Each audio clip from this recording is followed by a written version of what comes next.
It's just me. I don't know where Parker is. You guys were here last night. I said, are you going to be on tomorrow night? And he's like, I think so. And then I texted him like an hour ago. I said, you around tonight?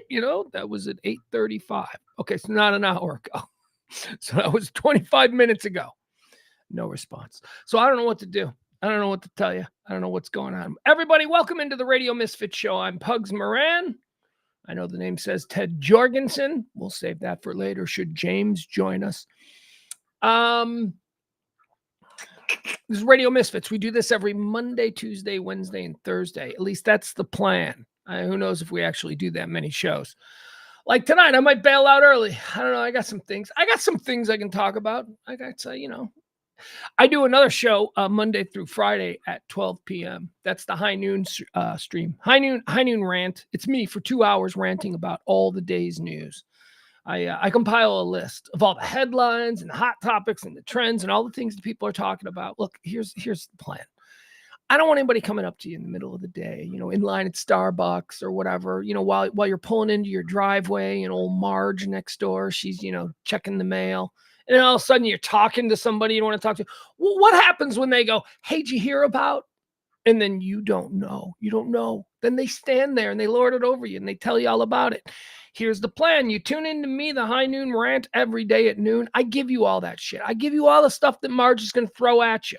So you know what? When Marge starts talking, you'd be like, Marge, I know about it. And then I'll even give you like a couple of things you can just, if I'll say something, you can use it. You could use like something and pretend like it was you. Unless I'm stupid, which I often am. Hi, Whitney. Whitney's here. Leslie's here. Byron's here. Short chat room. This is a weird week. This is a week where people are doing things. Like James. No idea. No idea.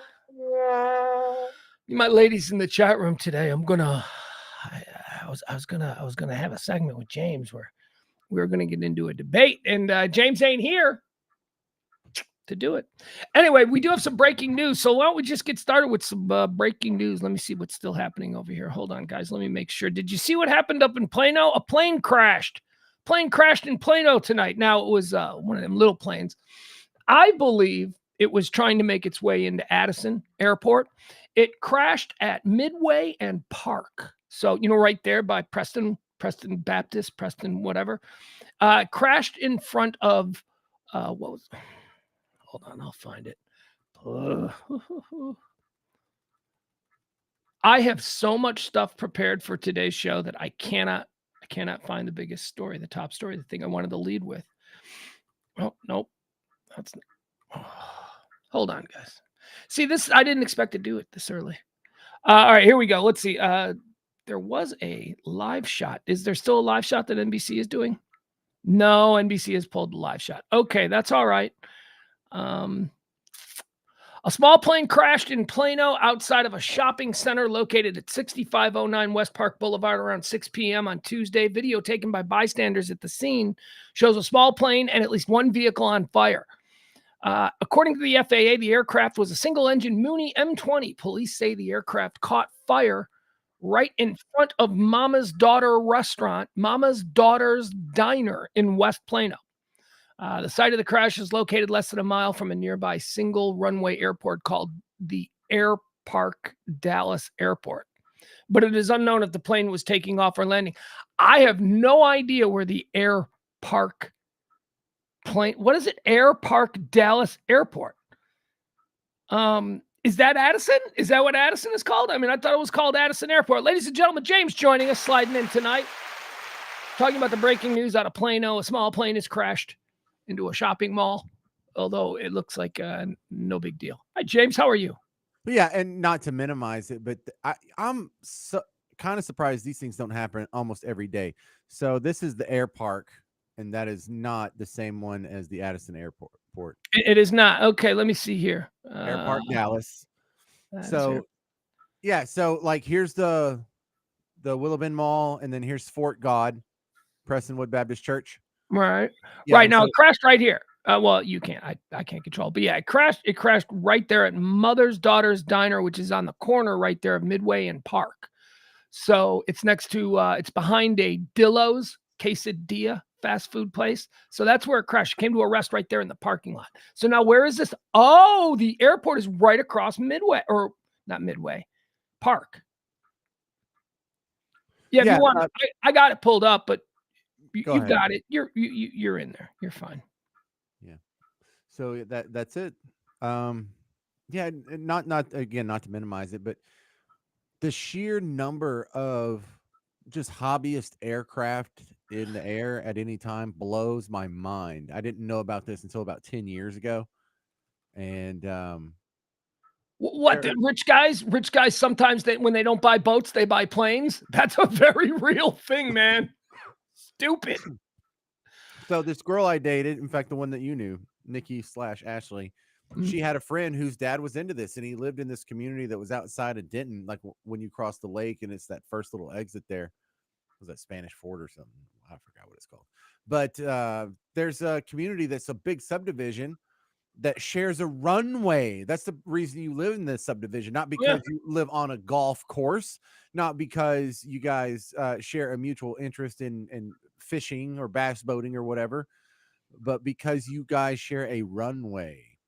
Dude, these things are all over. One of my friends growing up lived in an airport community. It's a bunch of mansions. The houses all look. Oh God, yeah, it's all over the Midwest. This is the thing I've seen.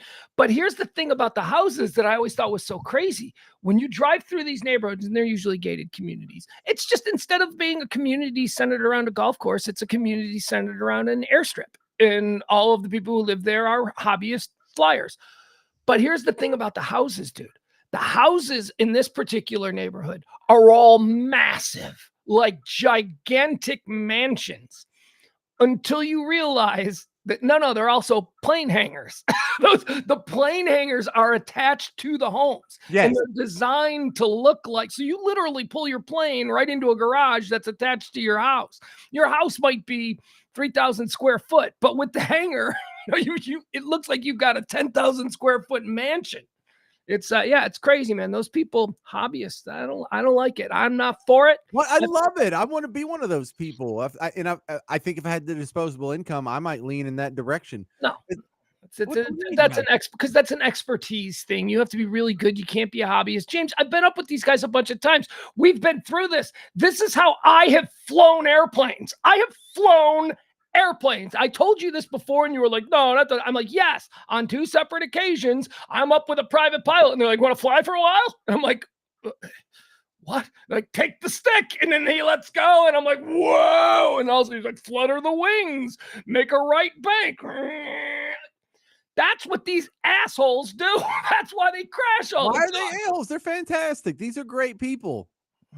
These are like the Howard Hughes of the world who are just bringing, I don't know. No, they are not. Good Lord. You are telling Bob Collins. Great story. The late, great Bob Collins. My Chicago people know who I'm talking about. Bob Collins was a legendary morning man for 30 years on WGN, the powerhouse of the Midwest, the first $1 million morning show host. The first guy, like 1978, they signed him to $1 million.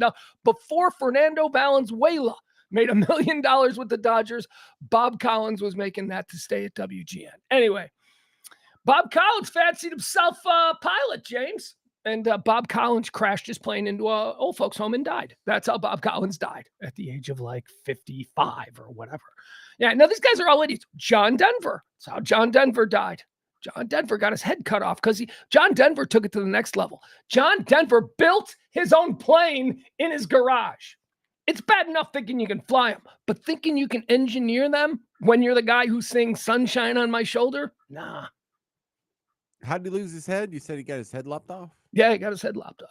What happened? Do you not know how John Denver died? No, he built his own plane and crashed it in the ocean. They found his body without its head. This is the first I've heard of that. I figured like the lameness overtook him and his heart stopped. No. He built an experimental aircraft, and he built it himself. Didn't take any help from anybody. Oh, this has been discussed a lot. People are like, yeah, we told him. He didn't know what he was doing, and he did it himself. Confidence, man. Confidence has killed many a man. Yeah, well, all of the rest of humanity sometimes reaps the benefits of these crazy people's endeavors. Maybe not so much John Denver, but And maybe not so much in the year 2023. Yes, these guys look okay. So you know who I admire? I admire the dudes who are getting on top of giant cans of dynamite and shooting themselves and billionaires' rockets into space. Those are the guys I admire, not a rich guy who doesn't like boats, so he bought a plane and now he wants to be Chuck Yeager. No, James, I don't. Those guys are D-bags. I can't say anything bad about him because I think I would be one of those people if I just had the money. So I'm one of those idiots. you would teach yourself how to fly. You would be cool with learning I how wouldn't not teach teach yourself. myself. I would Right, go right, to right. pilot school. Of course. I would have Yes, watched you a take couple of YouTube videos before I started flying. No, you do that too, and you take a couple of weekend courses at the local school before they let you take off on your own and try and land one. That's yeah. Come on. You've had 3 classroom days. Come on, James. Why don't you try and land this baby? Yeah, I played Top Gun on Nintendo for hours. How are you? Fantastic. I'm having a great Yeah. You ever been to Mother's Daughter's Diner? No. That's the place that got hit by the plane. People are saying, I looked at the Google reviews. Apparently, people really love that place. People are going to be upset. James, can I ask you a question? Yeah, I worked at that mall right there. Is that what No, you're no. Okay. What mall? Willow Bend? Yeah. Did you really? Yeah, when I first started working with you, I was working at Willow Bend Mall. There's a lot of downtime at that mall, huh? Not a lot of foot traffic. It wasn't, but it was a great place to work. And I split my time mostly between there and the one that was at Valley View. When Valley View was still a thing. I always, Valleyville, okay, that's good for the comparison. I always liked Willow Bend because I thought it proved that rich people could have shitty malls too. Usually you just go into a bad neighborhood and their malls are like garbage, but then you go to Willow Bend and you're like, this mall is garbage. It's nice and it's clean, but there ain't nothing here I want to get. I thought it was kind of the ideal, about as good as malls could get. It's beautiful. Well, it was. Didn't they tear it down? Isn't it gone now? Is Willow Bend not there anymore? Well, I thought they reconfigured it because they were like, this ain't working. Because then Stonebriar opened up and just crushed them. Stonebriar doesn't. I think Stonebriar is my favorite mall in America. Wow. Well, you know what? That it's hard to argue against that. But I think it's sad that they did tear down Valley View, though. Yeah, Valley View was funky. When I first moved here, that was the mall that I would go to. When I did my first bit of shopping in Dallas, I went to Valley View. That was like the last days of Valley View too. Yeah, it was. All right. So what did I interrupt with my stupid mall talk? Okay, first of all, I got a fun little story for you. I saw this earlier today. So Alaska, this is fun. This is anecdotal, just kind of conversational. I'd get your take on it. So Alaska's got a problem, James. Alaska, beautiful state. Probably a lot of reasons to go up there. A lot of dudes going up there to make some money. You know what Alaska's big problem is, James?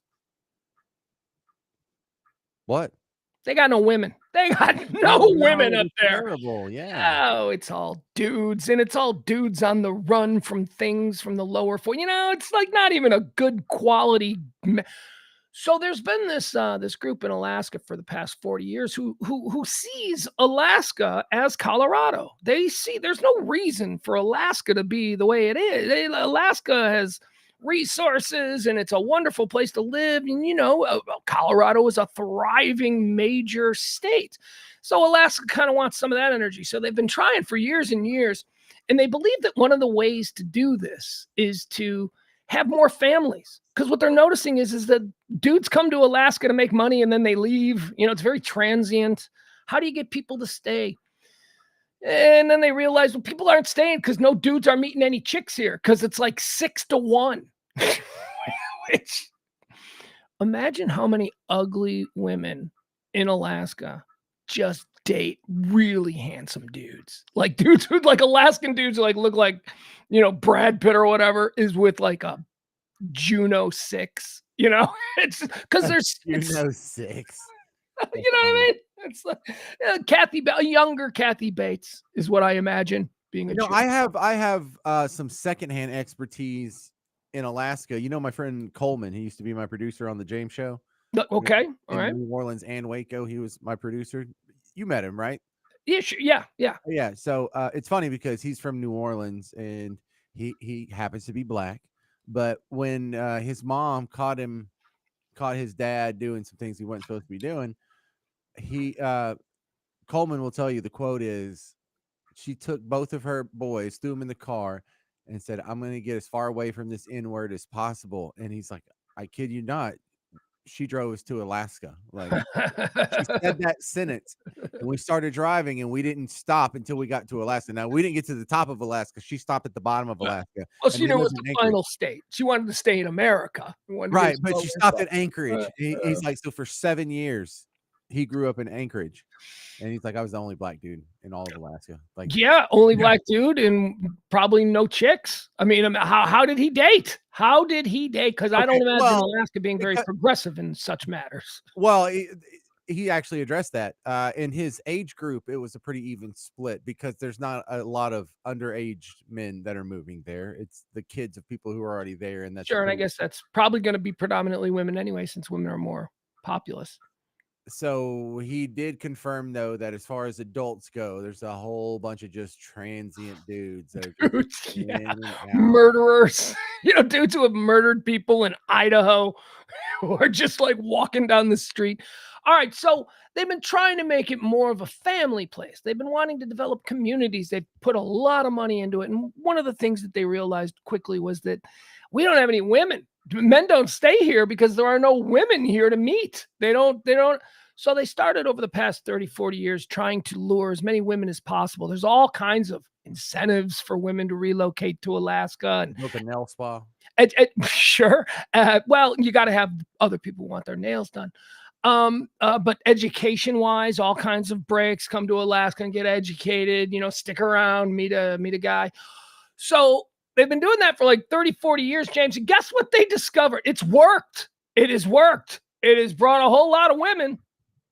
Lesbians. They have a huge lesbian population in Alaska now because they lured all of these women, hoping these women would hook up with men and start families there, and they just moved with their lesbian partners, and that's a little fun thing about Alaska that I would learn today.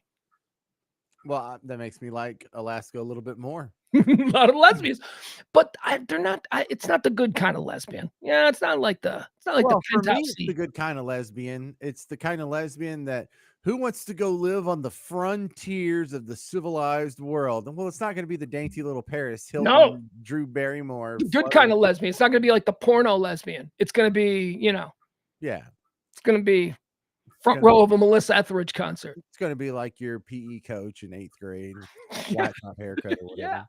All right, I got another question for you. This is my question. I have one question and one little fun fact I wanted to lay on you before we get running here, James. And I want you to answer me that. Riddle me this. And again, I don't like doing politics. Answer me this because my question is intended without any partisan policy intent, nothing like that, right? So just as a guy who knows politics, what the hell is going on with Gavin Newsom?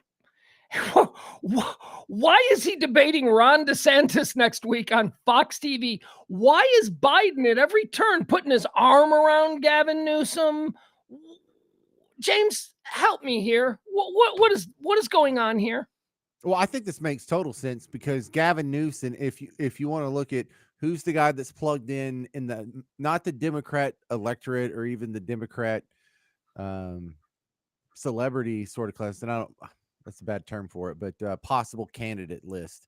I'm talking about the Democrat machine, the people who crank out the Joe Bidens and the Hillary Clintons, and they're The looking. DNC. You're talking about the DNC. Oh, we got it. We got an Amber Alert. Yeah, the DNC. So, but the DNC. Well, you wanted to look for that kid real quick? No, no. The DNC. They'll be fine. Somebody else will do. We're streaming here. We're talking about important What things. are they in the backyard? Yeah. What can I do? Hold Okay. on. No. The point is, coming out of that machine, Gavin Newsom is sort of, I don't want to say the heir apparent, but he's sort of their best option right now. That if they are going to try and So you're slide, saying this is hold on. You're saying this has happened clandestinely within the DNC because it's certainly not their public policy. Their public policy is that Joe Biden is running. Joe Biden says he's running, and there is a vice president already in place. So I ask you again, who the hell is Gavin Newsom? yeah. What is he Well, doing? also, if they don't plan on running him, that's what they would say up until the minute they admit it. If they're not sure about it, they're going to run trial balloons, and maybe Gavin Newsom can sort of carry the mantle that gets passed off. But if the polling doesn't work out, or the focus groups or whoever is deciding by whatever metric changes their mind, maybe they'll just float another trial balloon. Maybe they're thinking about changing vice presidents. Maybe they're just softening them up. So, if Biden wins again, then this will be the guy who runs in 2028. I get why Gavin Newsom wants to do the one-on-one debate with him, because I'm going to tune in. It's going to be fascinating. It will be the only time that anyone pays attention to Ron DeSantis other than to laugh at something Trump said about him. This will be a way for DeSantis to sort of not have to be in the wake of Nikki Haley and all the other weirdos that are up there. This is a way for him, who was once the front runner, the presumptive nominee, right? Ron DeSantis was 9 months ago or whatever. This is a way for him to sort of draw the spotlight back to him and show what he can do against someone perceived as a far left liberal politician. I think it's great for DeSantis. I just don't understand what Newsom is doing and why Biden seems to support him. What does Newsom have on Biden? And where has Kamala been? She's the vice president. See, this is also here's what I think. I think you are right. I think, but I said clandestinely, because publicly, and this is why I'm asking the question, publicly, the DNC is like, it's Biden and Harris. But he's 80 something years old. He just had a birthday. He could drop dead tomorrow. And Kamala can't win. Kamala can't beat anybody. So I think that's what it is. I think you're right. I think that it is something under back room. It's a deal. They're trying to get his profile up in case of emergency, break glass. Yeah, and they don't know. Like, I guess they're probably leaning toward keeping Biden in there, but they want to test some other things out. You run that. You run trial balloons. You see them do that. You see the. Yeah, but not at the expense of the sitting president. See, that's what I'm saying. You do run trial balloons. No this is a bad look for Biden to have this guy out there, which is why it's inscrutable to me that Biden is putting his arms around him every time. There's no negative consequences to Biden. To Gavin Newsom getting on the stage and reminding everybody that there's a Democrat who's younger and more. Are you kidding me? This is nothing but bad. I would vote for Biden because I'm not going to vote for Trump. But and we're not getting political. But I would much rather vote for somebody other than Biden. I don't want to vote for Biden. I mean, this is really bad. I just don't know. I don't understand what the plan is here, other than Biden's going, yeah, I guess you're right. I could drop dead. And nobody does like Kamala. So, I mean, Biden's going along with this. It's very confusing. This is one of the most uniquely interesting subplots of an election I've ever seen. I mean, we have a guy who's president of the party. He's the leader of the party. He's running for a second term. That's totally expected. Everybody should want him to win a second term. And there's never been this kind of a spotlight put on somebody who's not even a declared candidate, who everyone thinks would be a better candidate. Well, not in our lifetime, but it's, there've been that weird schisms before, like with, what was that, Humphrey and whatever in 72. Remember there was that split, and then the Ross Perot split is kind of something that feels like you're going to No, Ross Perot was an independent. He was self-financed. That was completely different. The party was the National Party was nowhere near Ross Perot. Right. I'm just saying that's the closest analog we have is Ross Perot, who was taking votes almost exclusively just from one dude. So it was an intra-Republican or problem that they had, even though it wasn't officially sanctioned by the party. But that's kind of close. I don't think it's going to catapult Gavin Newsom into the level to even threaten Joe Biden's just assumed. Oh my God. Liberals in Iowa, just to throw out a random state, are going to be introduced to Gavin Newsom. This is an incredibly big profile. And I don't understand. I don't know what the win is unless everybody, including Joe, is like, yeah, I could die any minute. We need somebody else viable. Let's get the attention on him. One of the wins is it gives them a chance to diminish Ron DeSantis. And, if you weaken the second biggest candidate on the Republican stage, you weaken the Republicans in general. There are some people, I know it sounds weird because we don't think that way, but there are some people who are like, I can support Ron DeSantis, but I can't support Trump. And if Ron DeSantis gets embarrassed or gets run off into the woods, there's going to be some people who tuck their tail and they're going to stay home on election day. And that's good for Democrats in general. That's one of the reasons I'm watching for what you just said, because there is nothing for Gavin Newsom to lose. Gavin Newsom can try a more aggressive style of lefty politics. Trump came out and went way aggressive right, and it was like, that was not the behavior anyone was allowing in politics up until that point. Trump proved it was fine. So let's see how hard a Newsom is willing to go. I mean, that's interesting because he's got nothing to lose. He's the governor of California. He's popular in California, even though people are like, California sucks. Well, they like him. So that's all that matters. Uh, and he's got nothing to lose. He can come out as a bad guy. He can bow up to him. He could really hurt DeSantis because he's got nothing to lose, and DeSantis does. DeSantis could get steamrolled by this California pussy. And oh my God, how is that going to play in Alabama? Right? He'll be dead. Yeah. He'll be dead. There's going to be a lot of disgruntled, disheartened people who are going to lose enthusiasm. Enthusiasm counts. Enthusiasm equates to turnout. And I mean, dude, this is dangerous. Newsom is a charming mother effer and an articulate guy. People like him.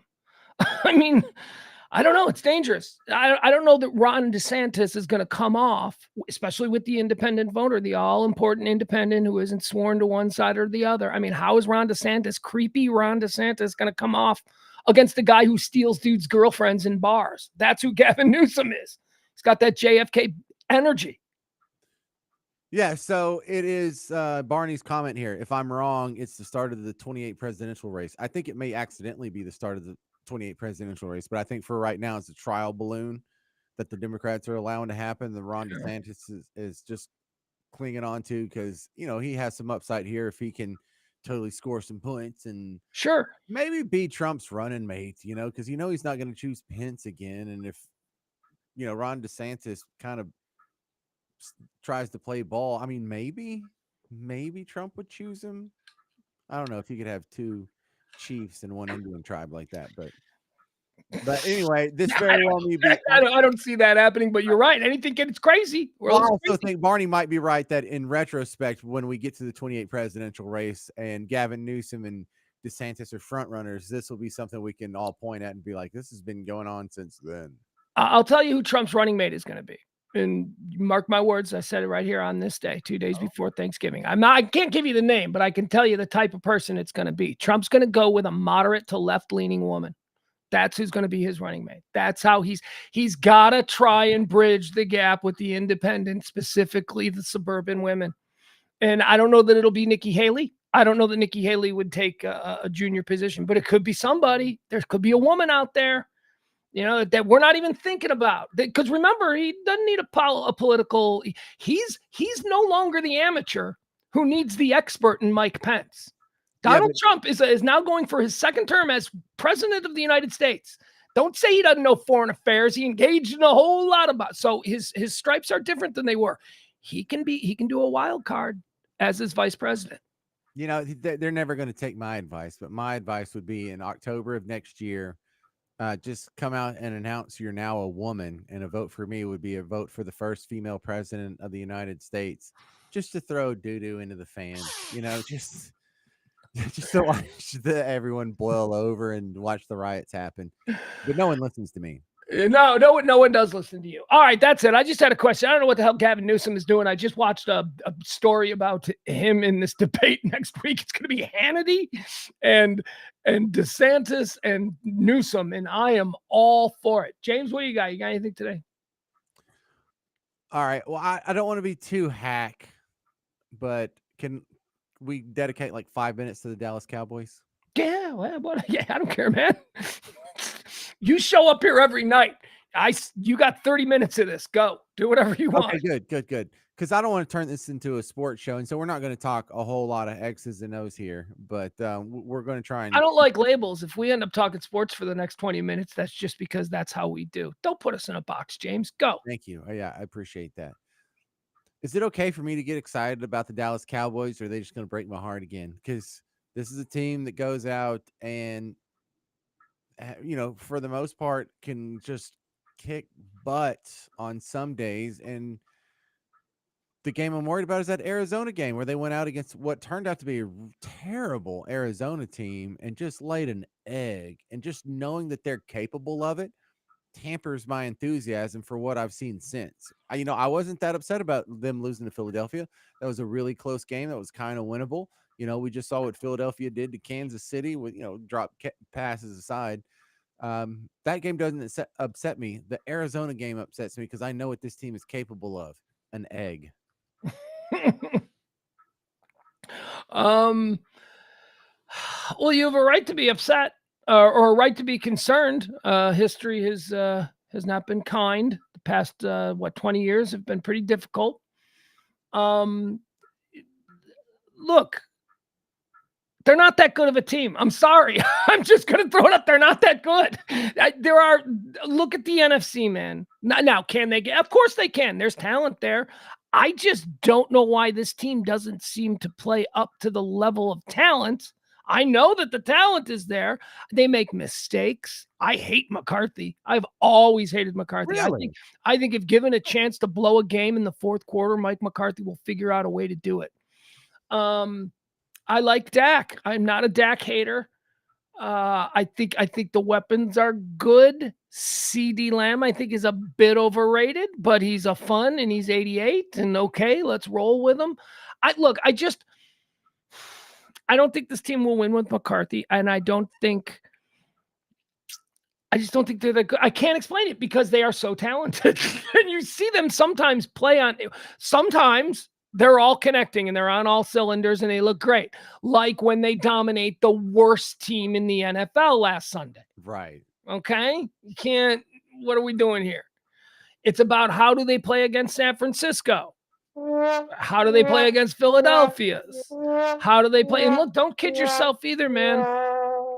I think the Detroit Lions might be the best team in the NFC. That means better than the Eagles and better than the 49ers.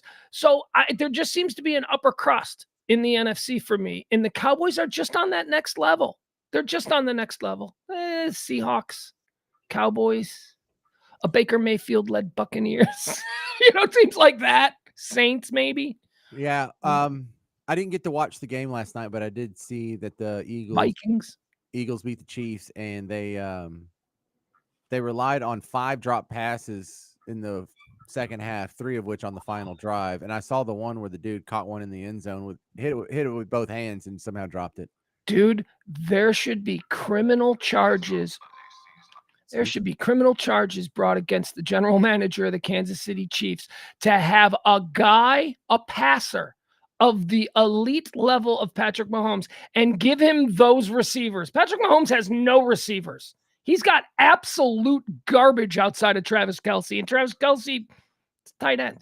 34-year-old tight end too. Yeah. Well, is he just sucking up cap space or something? What's the deal? No, they got who is it? Sky Moore. They took Sky Moore, I want to say in the second 2 years ago. They traded Tyreek Hill. Who else do they got over there? What's that? He was expensive. Yeah. I don't know. Right. So let me show you what else is on my mind, because I am, a kid from East Texas, Bug Tussle, middle of nowhere. I've always been a Cowboys fan. I've always been a Rangers fan, a Mavericks fan, Stars fan, just because that's the closest team to me, and why not? Don't be a dick about it. My secondary teams have always been Houston, just because they're only like 3.5 hours away. So I get excited sometimes because there is this little overlap in all the seasons where it's about right now, where you get the end of baseball and football's going, and then hockey and basketball start. Well, this is the first time we've rolled into this with the Rangers on the World Series podium. And so now I'm taking stock of the other 3 teams because they're getting going right now. And are they going to ride is there going to be a little bit of a wave? Well, don't get excited too quickly here, but I see some winning teams over here where your Mavericks are 4th in the Western Conference. They're starting out okay. They're starting out 9-5. That's not anything to get upset about. Okay, well, that's pretty good. Well, how are the Stars doing? Holy crap. Stars are in first place. What are you, a bandwagoner? You didn't know the Stars were good? You're just realizing this tonight? Yes. Well, no, I mean, I've been hearing last reports year that they're good. Yeah, they're Yeah, good. and right. They're great. They're a good young team. They're an exciting young team. So I like the sound of that, and then we know how the Cowboys are doing. They're on a winning streak and kicking butt, and I probably hope going to you're make the not. playoffs. I hope you're not trying to steal stolen fandom valor, even a lick of appreciation for what the Rangers did, because you weren't there. You weren't even there in the 3 weeks leading up to it when I was Yeah. ringing the bell and saying we're gonna win the World Series. You were being blah blah blah, and we won. And I don't want you. You do not get to taste that elixir. Yeah, well, I can get excited about the Stars. Look at that. Yes, because you don't want this to happen again, right? So now you're going to become like the biggest Stars fan, and they're going to break your heart. Do you know what? I've told you my problem that I think the Dallas Cowboys have. Let me help some of the people here that maybe haven't heard this. Here is the problem that will hang over the Dallas Cowboys forever. The minute you become a Dallas Cowboy, and I've known a number of Dallas Cowboys, the minute you become a Dallas Cowboy, unlike playing in any other city anywhere else, you are suddenly filled with the idea that you are somehow better, that you are already a champion because these are the Dallas Cowboys, America's team. They play in the most amazing stadium. They have the most amazing practice facilities. There is an ESPN dude with an office literally there.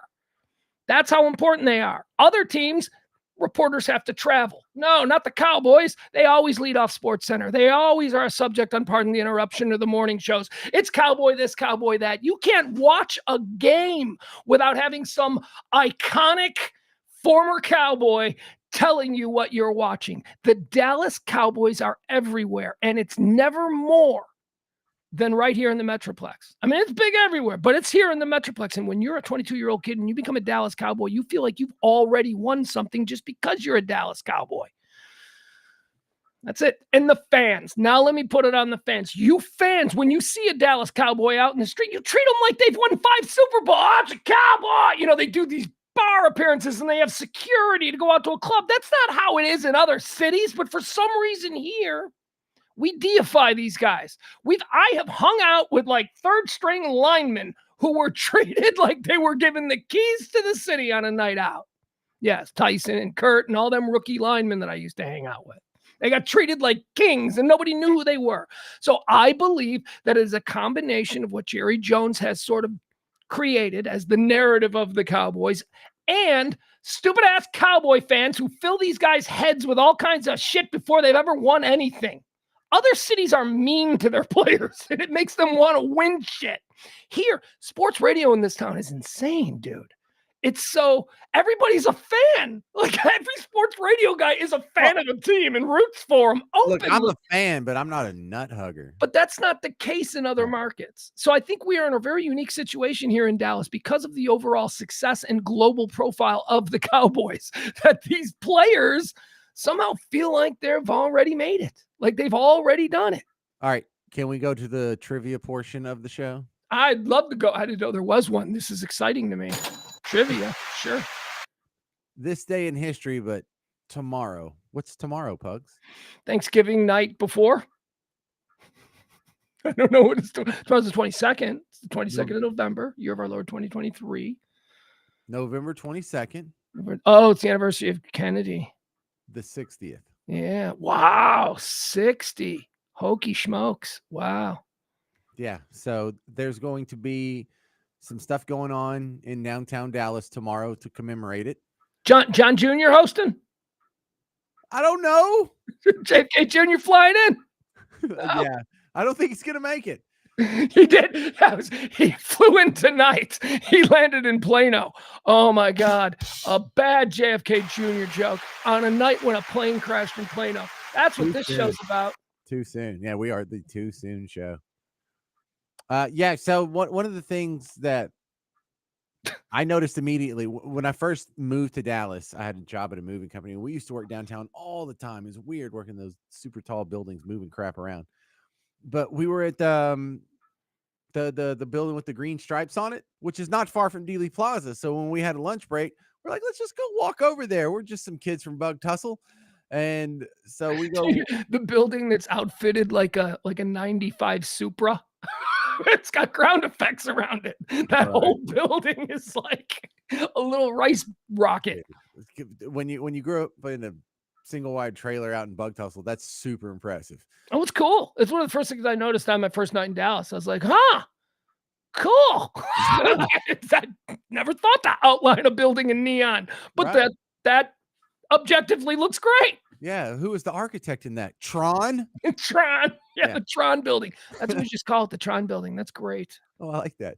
So we walk out there, and it's funny because there's like the whole book depository, whatever museum, and I thought Dealey Plaza was a thing, and Dealey Plaza is not a thing. They just gave a name to the median there between where the roads fork when they're going into downtown. Dealey Plaza is not a thing. There's like a walkway there, but the thing that caught our eye is, why did they do this? Why did they put an X in the road where JFK got shot? Because there was people that were like, hold my camera, and they would jump out and they'd be like, take my picture, because I want to stand in the spot where president got his head knocked off.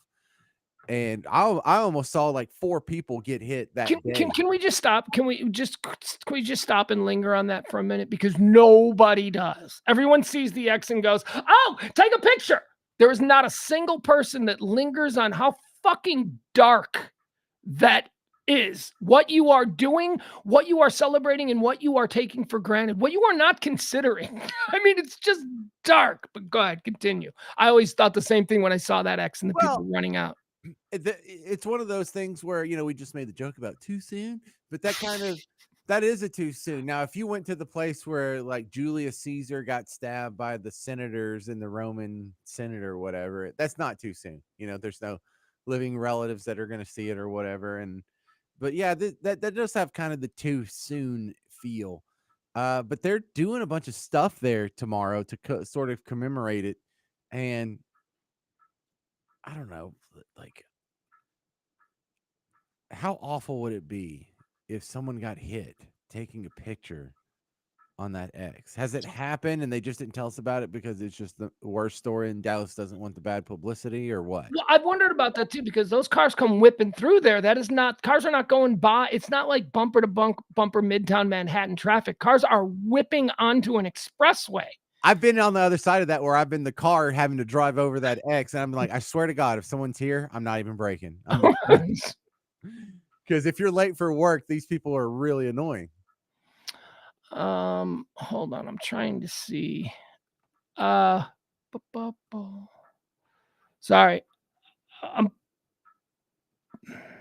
Well, I'm interested in this comment while you're looking that up. Yeah, go ahead. I'm just trying to pull up the actual picture of Dealey Plaza because I thought you could see the X. Oh God, is that it? Yeah, that's it. All right, here you go. This is how tacky people are. This is the kill shot right there. What is that? Elm Street, right there on Elm Street. You'll see it. There, I shared it. There it is. Okay, so it's right here. It's this little white chalk X right here. Go around. Here's the book depository right here. There's the 6th floor window. Here's where the other shooters were. Yeah, they were. They were right there. They were right back there. I used to live right down the street from there. I used to stroll Mason as a baby through the Dealey Plaza. My dog has taken shits right there on the grassy knoll. Yeah, my dog used to get walked on the grassy knoll. It was one of the neat things about living where I lived at that time. It was, because that is a globally Mosaic. What's that? Yeah, the Mosaic. That is a globally significant place, Dealey Plaza. And it's like, yeah. Take the dog for a walk, have her take a shit where JFK got killed. It's very, life goes on, I guess. Well, tomorrow's history. Tomorrow is 60 years since that happened. And, the obvious question I have to you is, what do you know that I don't know about that? I imagine a lot, because if you even have a theory about whether or not the legit story is, correct, then you're ahead of me. I interviewed Dr. Mary's monkey. What was that lady's name? Because she lived in New Orleans. Crap, I think I have a book over there. You know what I'm talking about? Imogene Baker or something like that. Who was she? What was their connection? She had dated Lee Harvey Oswald before he kind of went bonkers and went and did that. And she lived with him for a while. And I forgot what. Okay, so this isn't Marina, his wife, Marina Oswald. This is someone he dated in New Orleans when he was working for the CIA.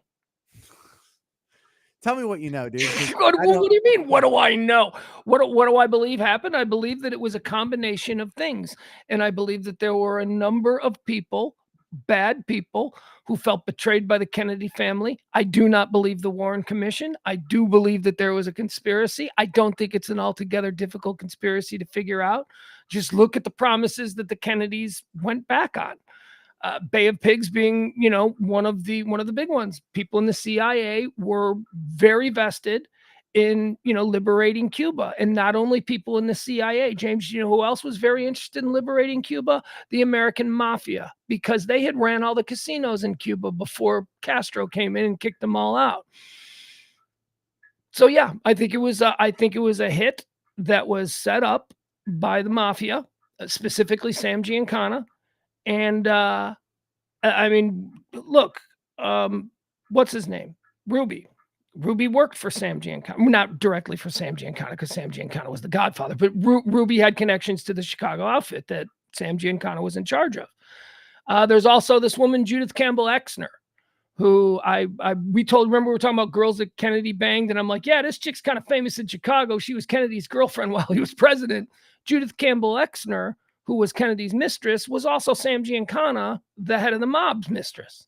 So at the same time, she was banging both of them. So there's a lot. I mean, I think that the mafia and some special interests within the CIA and some Cuban nationalists got together and went, he's got to go. He's got to go. We got to take Cuba back. And then, unfortunately, he went, and before they could get Cuba back, Vietnam happened. And Johnson took everything in a different direction. That's what I think happened. But Lee Harvey Oswald did pull the trigger. I think that Lee Harvey Oswald was one of a few guys who pulled the trigger. I wasn't joking when I said that's where the other shots came from, because I've seen that video. It looks like he's getting shot from a couple of different angles.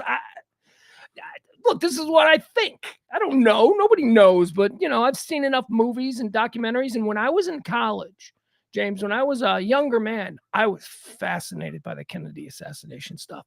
It was one of the first things that Richard Hunter and I bonded over, because he's a mad Kennedy assassination guy.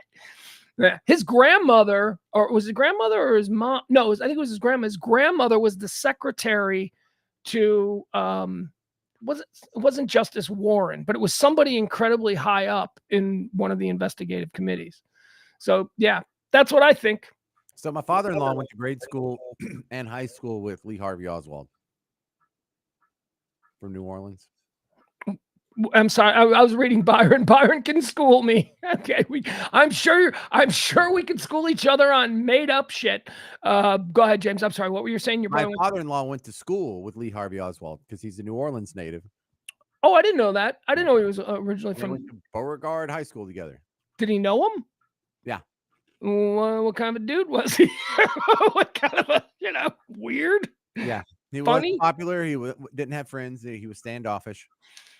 And it kind of fits in with that whole communist phase that he went through, because the other chick that we interviewed when I was in New Orleans that was part of Dr. Mary's Monkey, what was her name? Judith?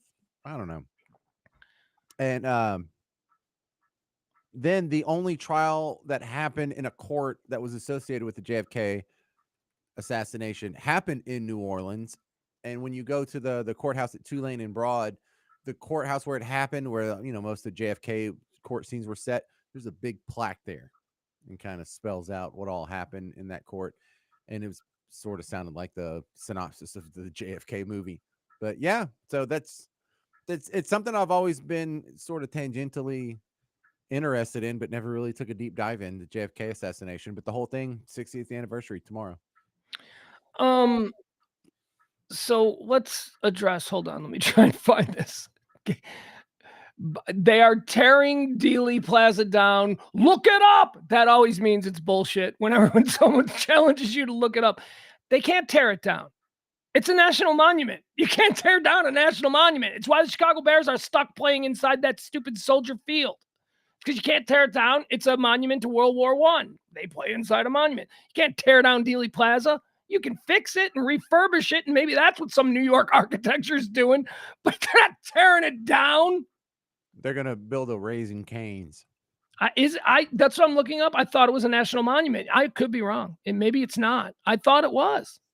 You I was can't. thinking about the Raising Cane's. No, well, talk about a national monument. Hold on, let's learn about Dealey Plaza, shall we? Let's see. Yeah, what is its status? Like, it's got to be a national historic, right? It's got to be. Dude, it's the median between the Elm and Maine or whatever. It's not even a thing. No, it's a thing. You're downplaying it. It's certainly not Central Park like in New York, but it's an area where people. I live down there. People picnic there. People do stuff. Okay, I never saw anybody picnic.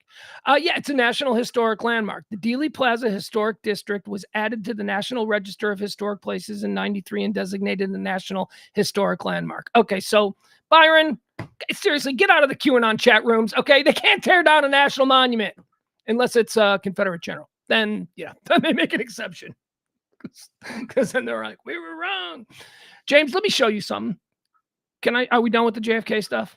Yes. All right, let me show you something that is just burning up the internets. And I want to know what you think here. Here's the question for you, James. All right. The question, James, I'm going to ask you that the internet is debating is, here we go. All right. James, is she fat? I'm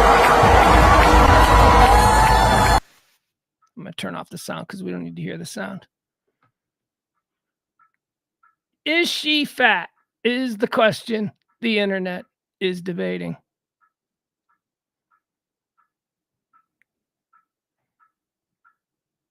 Gonna need an answer. James, I'll ask one more time. I can't win. I can't win. She fat? I can't win. Why do you do this to me, man? Why do you make me be the bad guy? You don't have to be the bad guy. The internet is openly debating this woman. She is Mrs. I don't know where she's from. Nepal. It says Nepal. Kathmandu. All that crap. Nepal. Well, she ain't climbing no 1,000 steps. No. That was a Nepalese joke. Low blow. Yeah. It's a 1,000-step temple. Okay, so the answer is yes, but the answer is also she's still beautiful. Can I escape trouble and just leave it at that? No, I want you to go in on it. I picked this specifically for you. I know this is a topic that you're interested in, so I'm just wondering, as the internet is she fat? Well, look, she is, but that doesn't make her a bad person, and that doesn't mean I hate her or I want to oppress her or don't think she should be allowed her full complement of human rights. She's still beautiful. She's about as beautiful as she could possibly be for being that overweight. As beautiful as she is now, she would look even more beautiful if she dropped 20, 30 pounds or so. I don't know.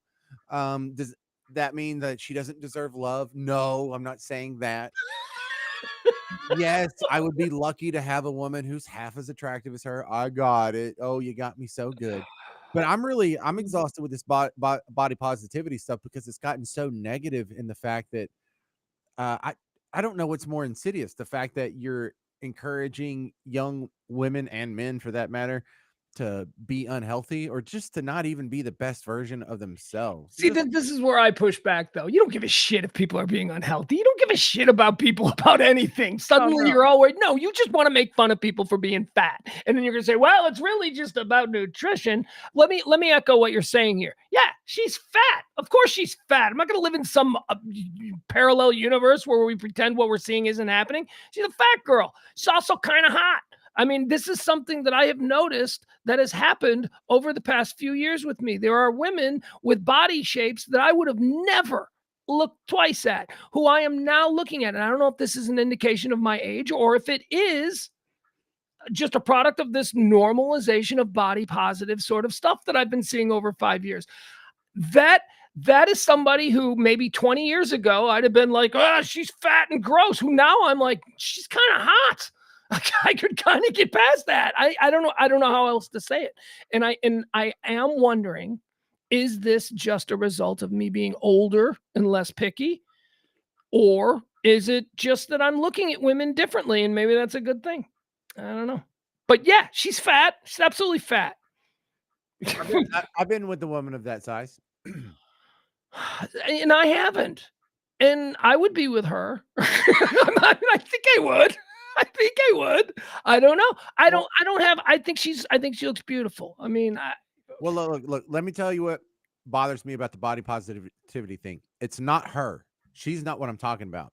Byron mentioned the Lizzo mentality, the idea that Lizzo's body isn't something that could use a little work, or that like that some sort of co-equal healthy lifestyle. It's not a good way, and it's not an influence I like having on my kids, where yeah. I'm trying to convince them your body is something that you need to maintain. You need to take care of it. You need to watch what you eat.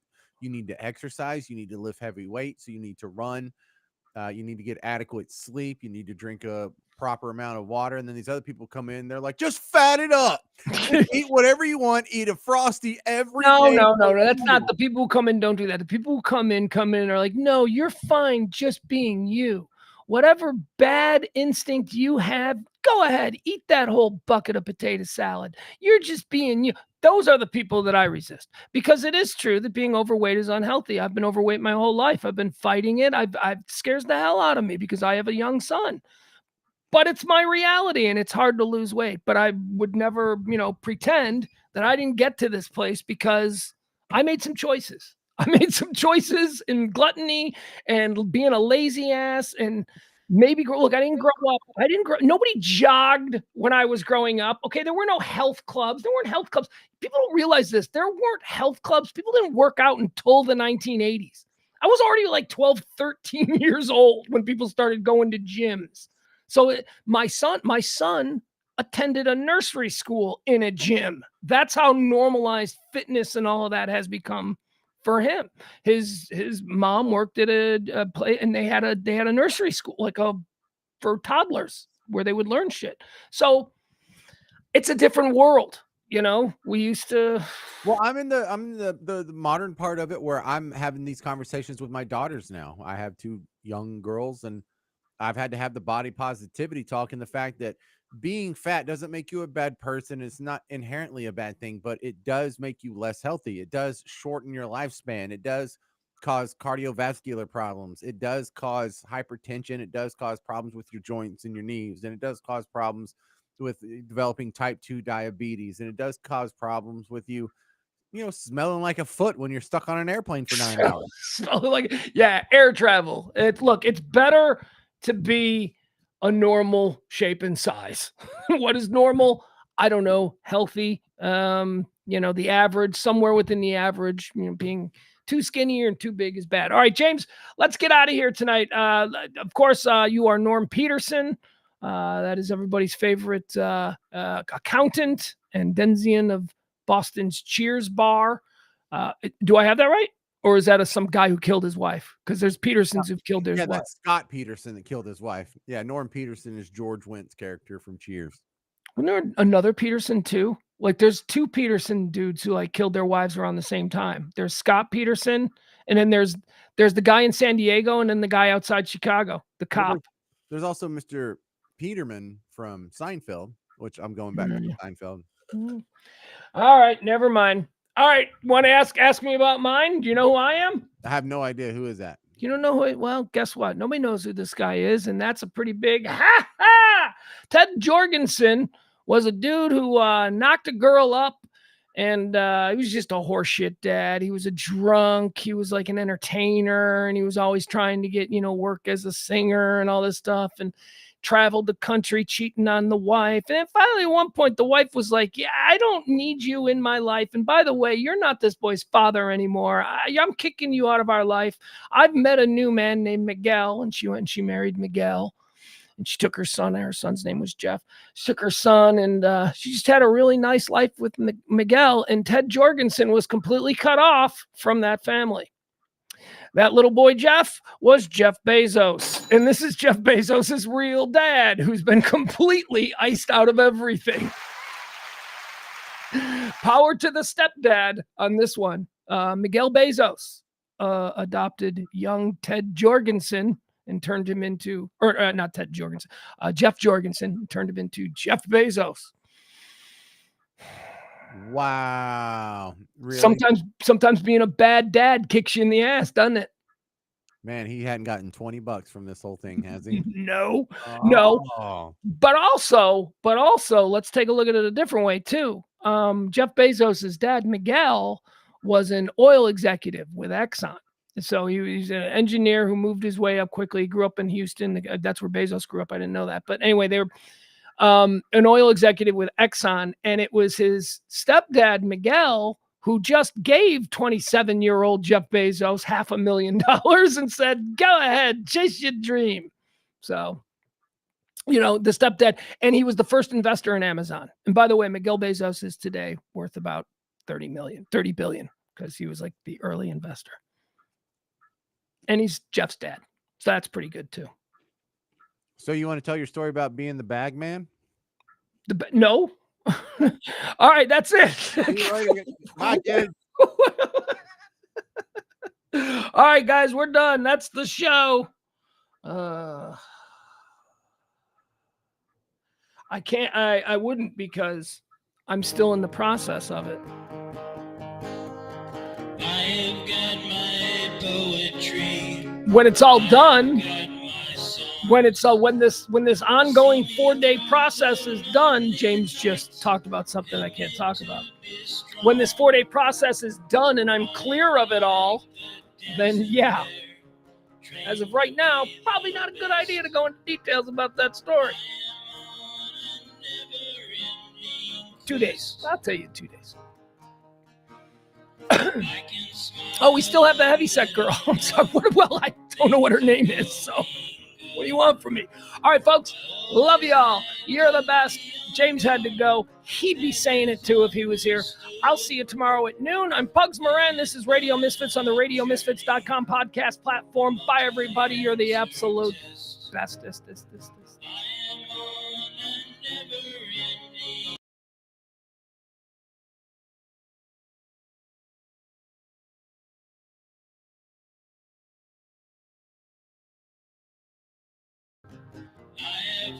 Boom. Gotta stop the show. Holy cow. Thank you, my girl Jen. Look at my girl Jen. Drew Peterson. That's right. Scott Peterson. Scott Peterson is the dude who murdered Lacey. Right? No, wait, I don't know. I get him confused. I will tell you this, though. Drew Peterson is by far the more interesting one. Drew Peterson was the one that they made the Lifetime movie about, and Rob Lowe played him. Oh, it's the greatest Lifetime movie of all time. Drew Peterson was the cop from the suburbs outside of Chicago, Bolingbrook. He was a Bolingbrook cop who killed a couple of his wives, and then on the third one they found, because he would murder him in the bathtub and then stick. Crazy story. Rob Lowe played Drew Peterson. Here, you think I'm lying to you? Check this out. Hold on. This is worth it. Oh, it's worth it.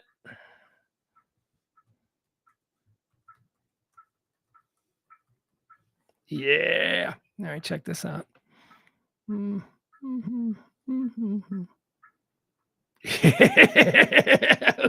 The greatest role Rob Lowe has ever done was this Lifetime movie where he played Drew Peterson. All right, so here he is. All right, I'm going to show you this. Now, this is from the Lifetime movie, depicting when Drew Peterson used to go on Larry King. So this is Rob Lowe pretending to be... Anyway, here you go. Watch this. Tonight exclusive. His fourth wife disappeared without a trace. His third wife ended up dead in a bathtub. And now Drew Peterson is in the hot seat. Let's get to it right now on Larry King Live. The best thing Rob Lowe ever did. Welcome to Larry King Live here in Los Angeles. Drew Peterson, who is listen to the accent. The disappearance of his fourth wife, Stacy, and still a question mark Kaylee over the Cuoco. death of his third wife. Why'd you come here, Drew? I wanted to talk to you and maybe clear up some misconceptions in the public. Are you in love with Stacy? Very much so. A lot of people believe that Stacy is dead. Think she might be alive? I do. Drew, you're a bright guy. You begin to think that the public might say that if it looks like a duck and it acts like a duck, it might Killed a bunch of his wives. All right, never mind. We don't need to do this, but oh God. Oh, I wish I could watch that movie right now. I wish I could go in the other room and watch that old, probably about 10 years old, Lifetime. Kaylee Cuoco and Rob Lowe as Drew and Lacey Peterson. A different way. It's mostly the accent that Rob Lowe is doing there. Yeah, he's he's doing like a hardcore Chicago accent, Chicago cop, because that's who Drew Peterson was. Drew Peterson was a cop who killed his wives, and he talked like this, and that's basically how Rob Lowe played him, and it was fantastic. Best. Don Johnson as Elvis Presley in Elvis and the Beauty Queen, and Rob Lowe as Drew Peterson in the Drew Peterson story. They're the two greatest performances ever. Check them both out.